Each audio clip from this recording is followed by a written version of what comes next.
Good Monday morning, folks, and welcome to the Deep Fried Sports Podcast. I'm your host, Jack Fry, and thanks for listening. Well, this weekend was pretty entertaining.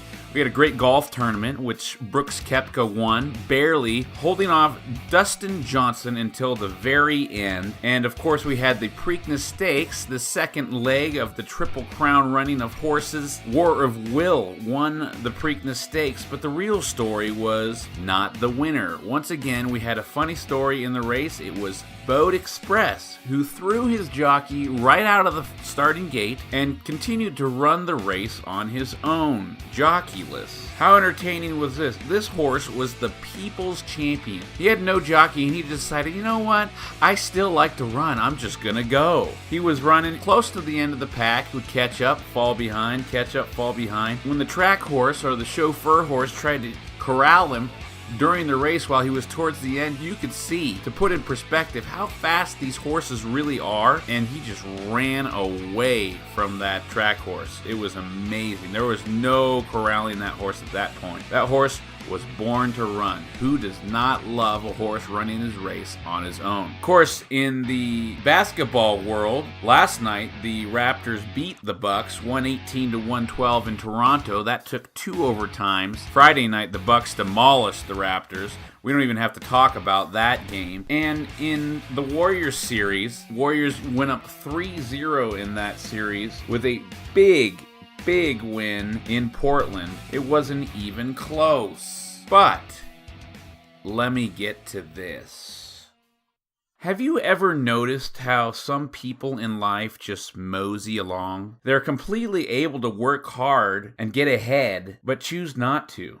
They have all the God-given tools to succeed, but don't have the motivation. So they stay in a bad situation and avoid any chance at growth. Those people drive me nuts. On Saturday, the Warriors broke the Blazers' spirit, and you could definitely see it on their faces getting towards the end of the game. Portland had a chance. They just didn't seem to want it that bad. When the rush came, it was over. Portland had an 18-point lead in the second quarter over Golden State. Of course, Golden State came out in the third quarter and broke their spirits. Iguodala might be out with a possible Achilles injury. That wouldn't be too good for the Warriors, but they seem to be playing pretty well without any help. In the second half, the Warriors outscored Portland 57 to 33. An 18-point lead would not be good enough for that. Golden State just broke the Blazers down. Seth Curry looked good, Steph Curry's little brother, and Myers Leonard, the center for Portland, looked pretty great. But McCollum had only 23 points. Lillard had only 19, and their top offensive and defensive rebounder, Enes Kanter, only had 9 rebounds. What the heck happened? Well, I'll tell you what happened. Draymond Green. The man had 20 points, 13 rebounds, 12 assists, and I believe he also had 5 steals. He went absolutely crazy. If you were watching this game, you could see he had more hustle than anybody else on the court. Now, there was a play with about 2:15 left in the fourth quarter, and this is what ties back into my hustle opening. You know, having the tools to succeed but not having the motivation. In the fourth quarter, Looney caught a pass from Draymond, one of his many assists, and it was only a 9-point game with a little over 2 minutes remaining. Harkless jumped over Looney's pump fake, flew through the air so far, every other player just stood and watched for Portland, while Looney just waited for Harkless to pass through the air and then dunked. No one decided to play defense anymore. They all just looked at him like, oh, he still has the ball. Maybe we should just wait till he finishes scoring and then we can have the ball back. No, you go play defense. Strip the ball. At least foul the guy so he has to earn it at the free throw line.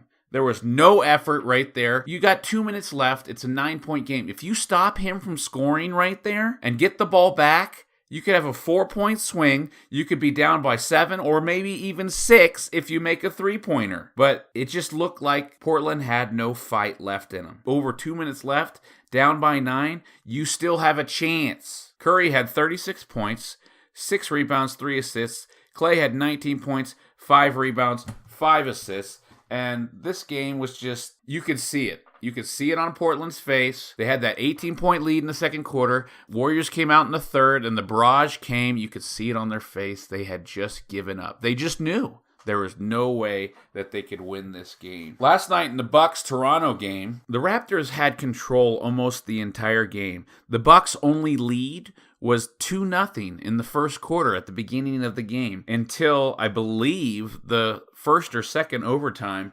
They finally took another lead, but Toronto got it back. This game was pretty awesome, and I really enjoyed watching it. Unfortunately, there was tons and tons and tons of fouls.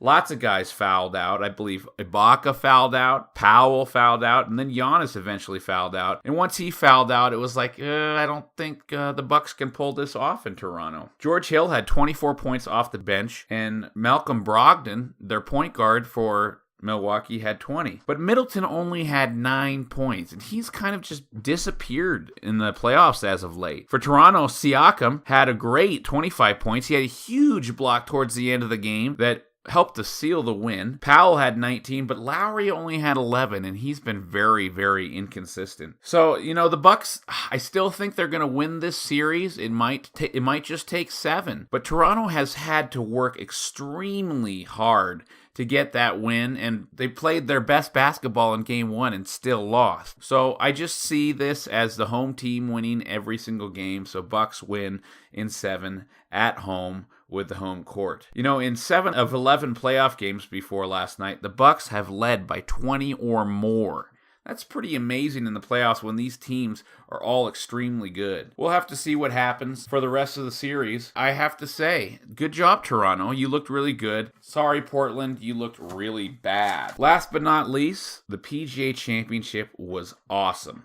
Unfortunately, Tiger Woods didn't make the cut, so he wasn't playing on the weekend. Brooks Koepka really stole the show. He was 12 under with a 7-shot lead entering the final round on Sunday. He had the largest 54-hole lead of all time in the PGA Championship. He's just taking the will of his opponents and dominating the course. And he's also the first major champion with 5 bogeys in the final round to win. Now on Sunday, he was 12 under to start the day, and DJ was behind him at 7 under. DJ kept clawing back, and no one else seemed to be able to put a good score up except for him. But with 2 holes left, unfortunately, DJ had a couple of bogeys. Koepka won the PGA Championship, and that puts him in pretty big company for winning as many majors as he has. We'll see what happens at the US Open. I'm super excited because it's at Pebble Beach this year, and I'd like to see Tiger Woods do much better. So folks, thanks for listening, and I appreciate having you in. Music has been provided by Ben Sounds. Oh, Ben, your sounds are amazing. Thank you. Goodbye.